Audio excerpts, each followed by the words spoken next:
Asia cup ടൂർണമെന്റിന്റെ ഫൈനലിൽ കടന്നു Pakistan.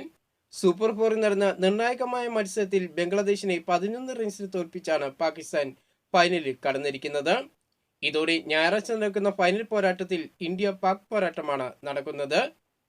Toss നഷ്ടപ്പെട്ട് ആദ്യം ബാറ്റിംഗിനിറങ്ങിയ പാകിസ്ഥാൻ നിശ്ചിത ഓവറിൽ 8 വിക്കറ്റ് നഷ്ടത്തിൽ 135 റൺസ് നേടിയപ്പോൾ മറുപടി ബാറ്റിംഗിനിറങ്ങിയ ബംഗ്ലാദേശിന് 9 വിക്കറ്റ് നഷ്ടത്തിൽ 124 റൺസ് നേടാനേ കഴിഞ്ഞുള്ളൂ.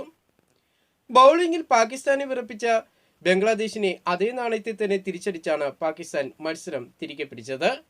31 റൺസ് നേടിയ മുഹമ്മദ് ഹാരിസ് പാക് ബാക്ടീരിയയുടെ ടോപ്പ് സ്കോററായി മാറിയപ്പോൾ 30 റൺസ് നേടിയ ഷാമിനാണ് ബംഗ്ലാദേശിന്റെ ടോപ്പ് സ്കോറർ ബാറ്ററായി മാറിയത്. ബംഗ്ലാദേശിന്റെ 3 വിക്കറ്റ് നേടിയ പേസർ ഷാഹിൻ അഫ്രീദിയാണ് കളിയിലെ താരമായി മാറിയത്. ഏഷ്യ കപ്പ് ടൂർണമെന്റിലെ സൂപ്പർ ഫോറിലെ അവസാന മത്സരം കളിക്കാൻ ഇന്ത്യ ഇന്ന് ഇറങ്ങുന്നു. ശ്രീലങ്കയാണ് ഇന്ത്യയുടെ എതിരാളികൾ. ഇന്ത്യൻ സമയം ഇന്ന് രാത്രി 8 മണിക്ക് ദുബായ് സ്റ്റേഡിയത്തിലാണ് മത്സരം നടക്കുന്നത്. ഇതിനോടകം ഫൈനലിൽ കടന്ന ഇന്ത്യക്ക് സൂപ്പർ ഫോറിലെ അവസാന മത്സരം തയ്യാറെടുപ്പ് മത്സരം തന്നെയാണ്. ഈ ഒരു മത്സരത്തിലും കൂടെ വിജയിച്ച് ഇതുവരെ ടൂർണമെന്റിൽ പരാജയം അറിഞ്ഞിട്ടില്ലാത്ത ഇന്ത്യ ശക്തന്മാരായി ഫൈനലിൽ പാകിസ്ഥാനെ നേടാനുള്ള ഒരുക്കത്തിലാണ്. ഏഷ്യ കപ്പ് ടൂർണമെന്റ് ചരിത്രത്തിൽ ആദ്യമായിട്ടാണ് ഏഷ്യയുടെ പ്രധാന ശക്തികളായ ഇന്ത്യയും പാകിസ്ഥാനും ഫൈനലിൽ നേർക്കുനേർ വരുന്നത്.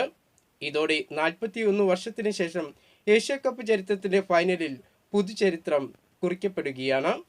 കൂടുതൽ ക്രിക്കറ്റ് വാർത്തകളും വിശേഷങ്ങളുമായിട്ട് നമുക്കിനി അടുത്ത വീഡിയോയിൽ കാണാം.